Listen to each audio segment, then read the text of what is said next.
च सुरेन्द्रे च कौशिके पाद संस्पृशि निर्विशेष मनस्काय श्री वीरस्वामिने नमः।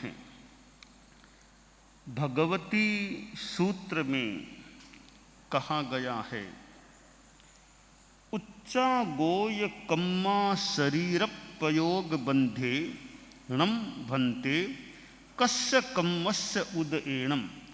गोयमा जाति अमदेणम कुल अमदेणम बल अमदेणम रूप अमदेणम तव अमदेणम सुय अमदेणम लाभ अमदेणम ईश्वरीय अमदेणम उच्च गोय कम्मा शरीर पयोग नामाये कम्मस्य उदएणम उच्चा गोय कम्मा शरीर पयोग बंधे। नीया गोय कम्मा शरीर पयोग बंधे णम भन्ते कस्य कम्मस्य उदएणम। गोयमा जाति मदेणम कुल मदेणम बल मदेणम रूप मदेणम तव मदेणम सुय मदेणम लाभ मदेणम ईश्वरीय मदेणम नीया गोय कम्मा शरीर पयोग नामाये कम्मस्य उदएणम नीया गोय कम्मा शरीर पयोग बंधे।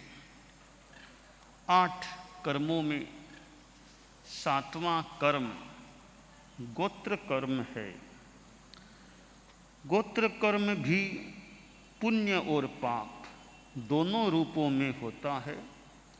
वेदनीय, आयुष्य, नाम और गोत्र ये चारों कर्म पुण्यात्मक भी होते हैं, पापात्मक भी होते हैं।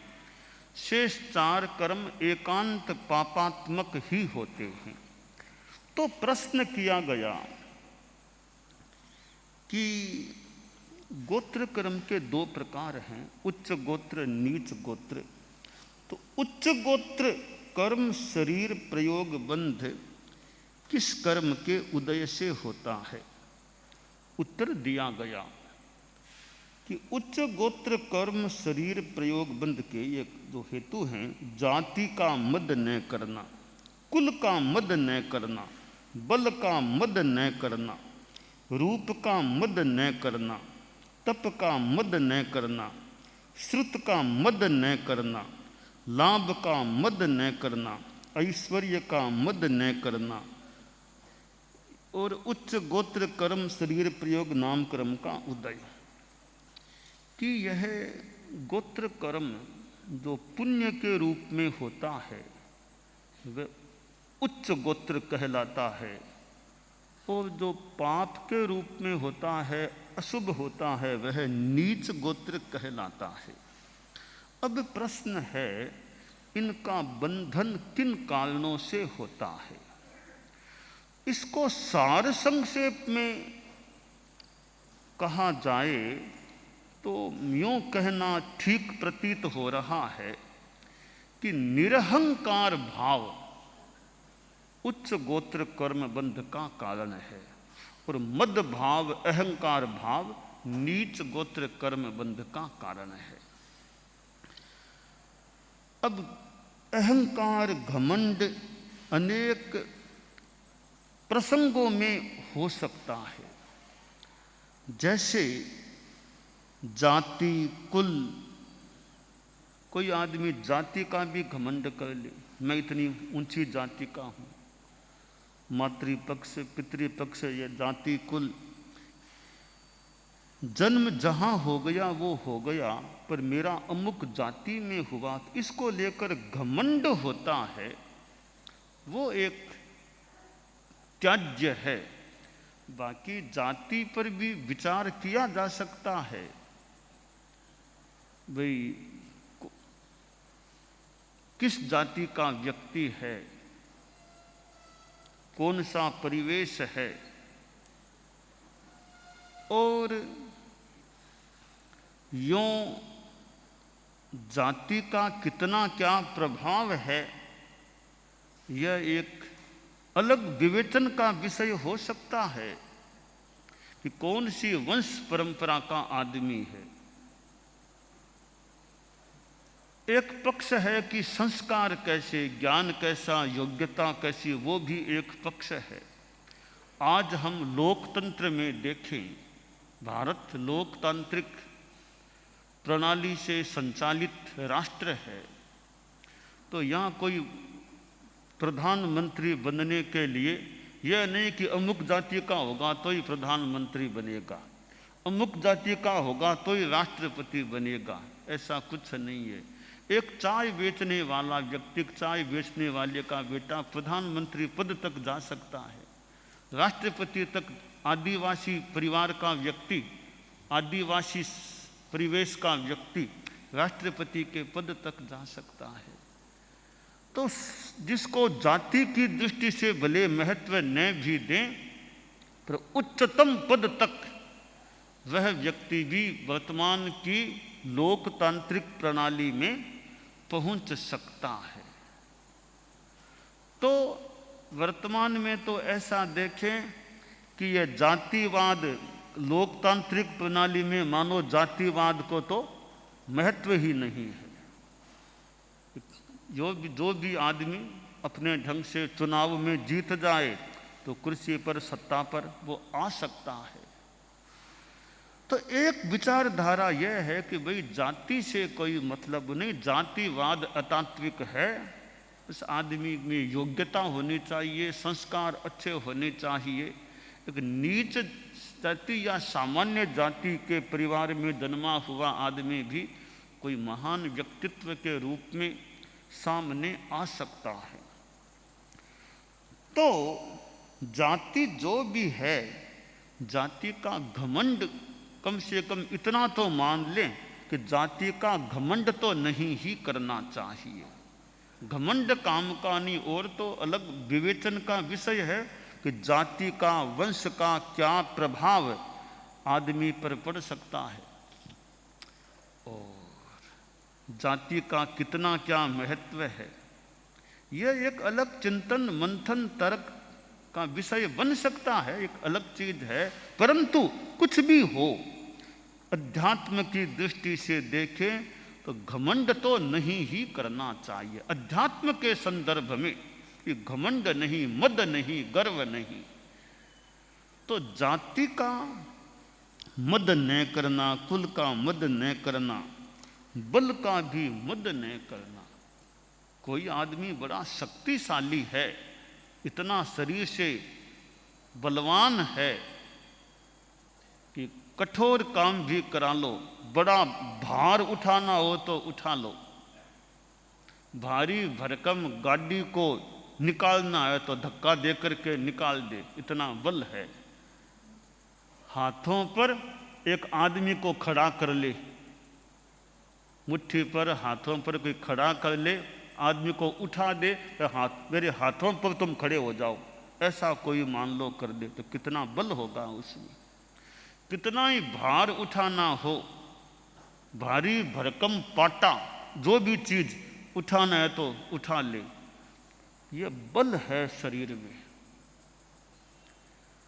तो बल है तो फिर उसका घमंड नहीं, अहंकार नहीं है तो ठीक है, अच्छा योग है कि अच्छा बल मिल गया है, उसका भी घमंड नहीं। अब रूप है तो किसी का चेहरा बड़ा सुंदर है, बहुत शरीर अच्छा है, गौर वर्ण दीप्ता चेहरा, तो ठीक है, योग है, कर्म का मिल गया अच्छा शरीर, तो उसका भी अहंकार नहीं। रूप आज बढ़िया है, मान लो कुछ वर्षों बाद शरीर में ऐसी स्थितियां बने कि वो उतना देदीप्यमान जो चेहरा था वो थोड़ा फीका पड़ जाए, मुरझा जाए, तो फिर रूप का भी घमंड क्या करें। बीमारियां लग जाए, 16 रोग जैसी बात जो आती है वो लग जाए, शरीर कैसा हो जाए, तो भी रूप मिला है तो घमंड मत करो, मिल गया तो मिल गया।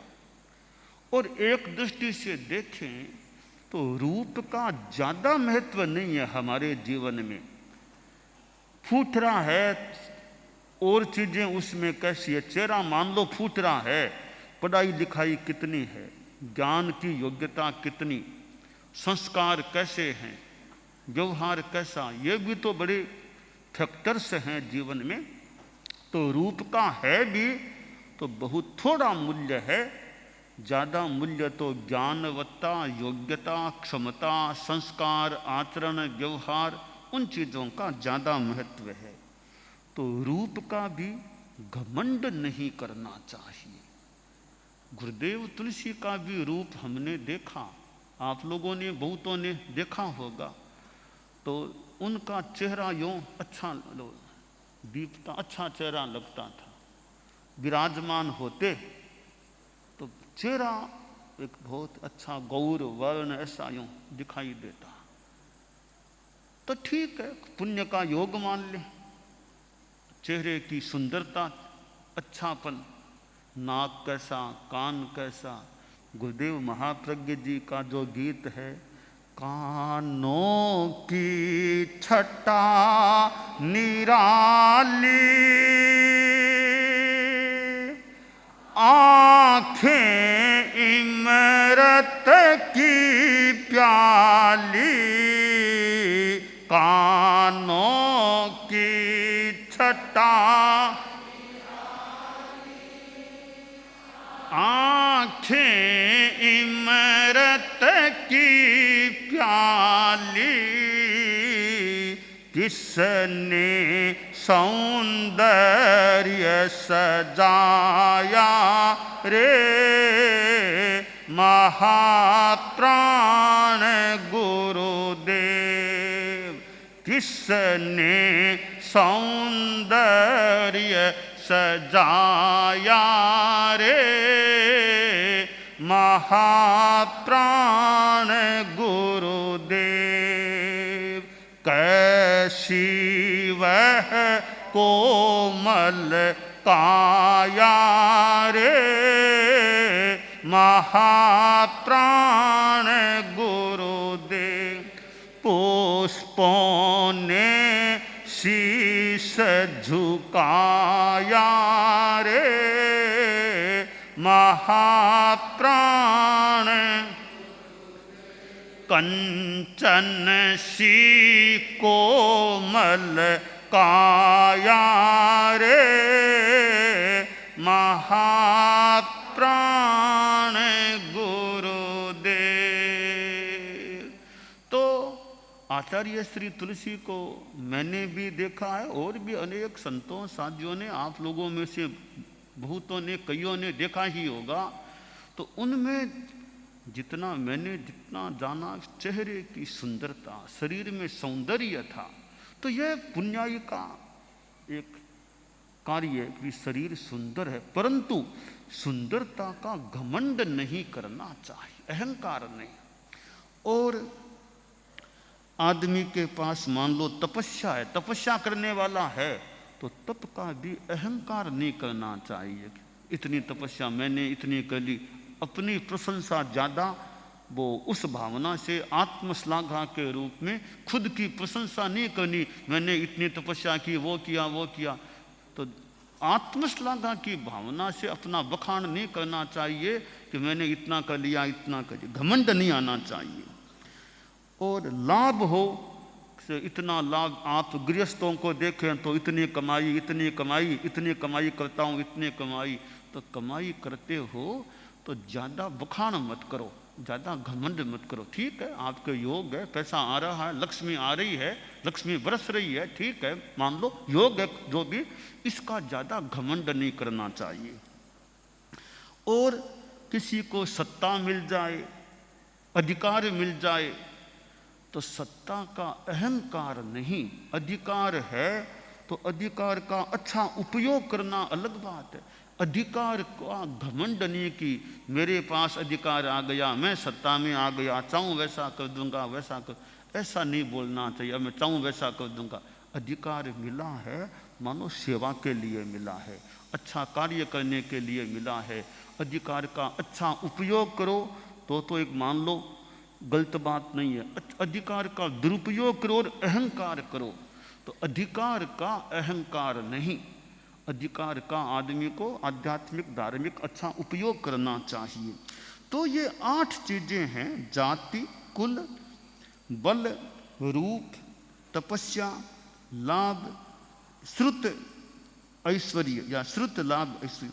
श्रुत है ज्ञान, बहुत है, बहुत तत्व ज्ञान है, बहुत पढ़ा लिखा है, अनेक भाषाओं का जानकार है, संस्कृत में बात करा लो, अंग्रेजी में करा लो, और कोई भाषा में करा लो, तत्व ज्ञान की करा लो, मनोविज्ञान की, बहुत ज्ञान है। तो ज्ञान है तो ज्ञानावरणीय कर्म का मान ले, क्षयोप संभाव से मिला होगा इतना ज्ञान, तो ज्ञान का भी घमंड नहीं। ज्ञाने मौनम क्षमा शक्तव, ज्ञान होने पर भी आदमी आत्मश्लाघा की भावना से अपना मौखर्य न करे। ज्ञान में मौन रखो, दिखाओ मत कि मेरे पास इतना ज्ञान है, इतना ज्ञान है। हाँ, जरूरत है वहाँ ज्ञान की बात बताओ, पर अपना ज्ञान दिखाने के लिए ज़्यादा नहीं बोलना चाहिए हमें। और क्षमा शक्तव, शक्ति है, बल है, ताकत है, फिर भी सहिष्णुता, क्षमाशीलता हमें रखनी चाहिए।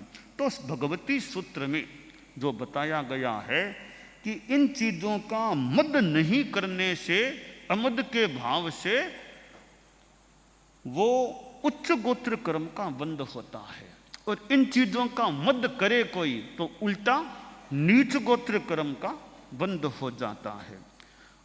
उत्तरध्ययनानि में कहा गया कि बंधन एनंग बनते जीवे किंग जनी, बंधन करने से क्या होता है, जीव क्या प्राप्त करता है, कि वंदना करने से उच्च गोत्र कर्म का तो बंधन और नीच गोत्र कर्म का निर्जरण, क्षपण होता है। तो बंधन एक प्रकार से विनम्रता का प्रयोग है, अहंकार विरुद्ध व्यवहार है। तो विनय से, बंधन से नीच गोत्र कर्म की निर्जरा, उच्च गोत्र कर्म का बंध। तो यह गोत्र कर्म है।